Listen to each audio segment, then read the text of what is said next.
Coronavirus. Le Nord devient le nouvel épicentre de l'épidémie. La partie Nord enregistre une forte hausse des cas de contamination et devient le nouvel épicentre du coronavirus à Madagascar, a indiqué aujourd'hui le général Elak Olivier Andiakadze, coordonnateur général du CCO Yivat.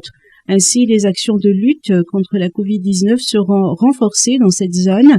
Pour sa part, le professeur Antavlultin a rapporté 85 nouveaux cas de contamination sur 626 tests réalisés, correspondant à 13,57% de taux de positivité.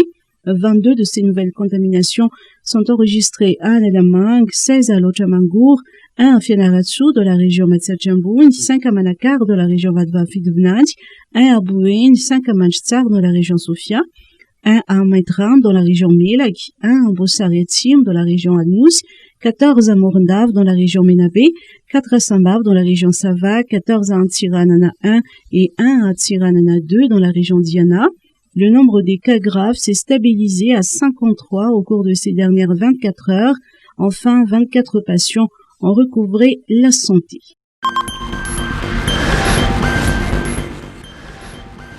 CNAPS, 60 millions d'arrières de dents au CCO.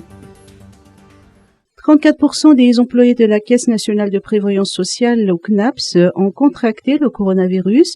Dans le cadre de leurs fonctions, ils avaient traité des dossiers infectés, a annoncé le directeur général de cet établissement, Mamir Kutunjaibe. Cependant, ce responsable s'est réjoui du fait que la majorité a été guérie après avoir suivi les traitements médicaux adéquats.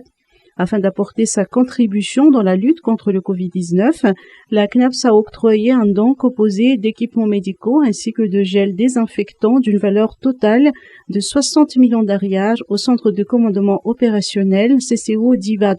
Mamir Kutunjaibe a expliqué que ce don a été acheté à partir de l'indemnité des congés payés des employés de la CNAPS qui ont eu la bienveillance de convertir leurs droits en aide à leurs concitoyens.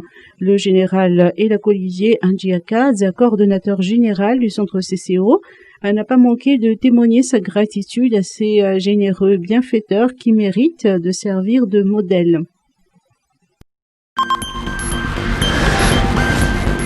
Crédit MIAR, formation des bénéficiaires.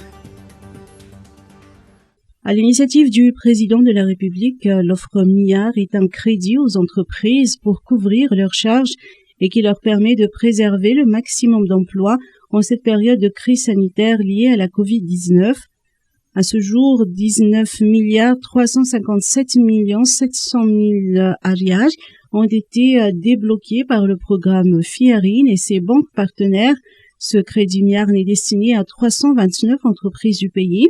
En complément de ce soutien financier, une formation adaptée au contexte actuel a été développée. Alors, cette formation a été travaillée et cette formation est en collaboration avec l'IFC International. Ça rentre dans le cadre de tout ce qui du Covid-19. Nous sommes conscients que les entreprises font face à une difficulté sans précédent. Personne ne s'y attendait. Donc, toutes les entreprises sont amenées à revoir leur façon de gérer, amenées à revoir leur façon de voir et même certains sont amenés à revoir leur activité.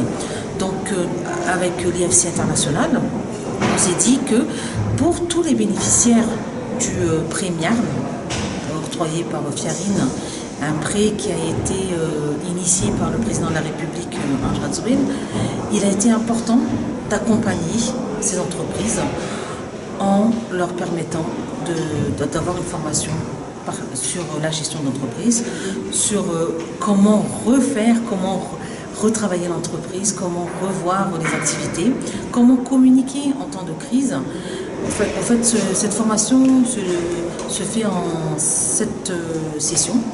Donc c'est une session de 1 heure à chaque fois. Et dans les 7 sessions, nous allons aborder la gestion d'entreprise, le business plan, comment réajuster le business plan face au Covid-19. On va également travailler sur la communication. Miari Radarsan possède 2 petites entreprises, l'une œuvre dans le domaine de la sécurité et l'autre dans la vente d'appareils électroniques. Avec la crise sanitaire, elle a dû procéder à une compression de personnel. Pour une relance de ses activités, elle fait partie des bénéficiaires de ce produit financier.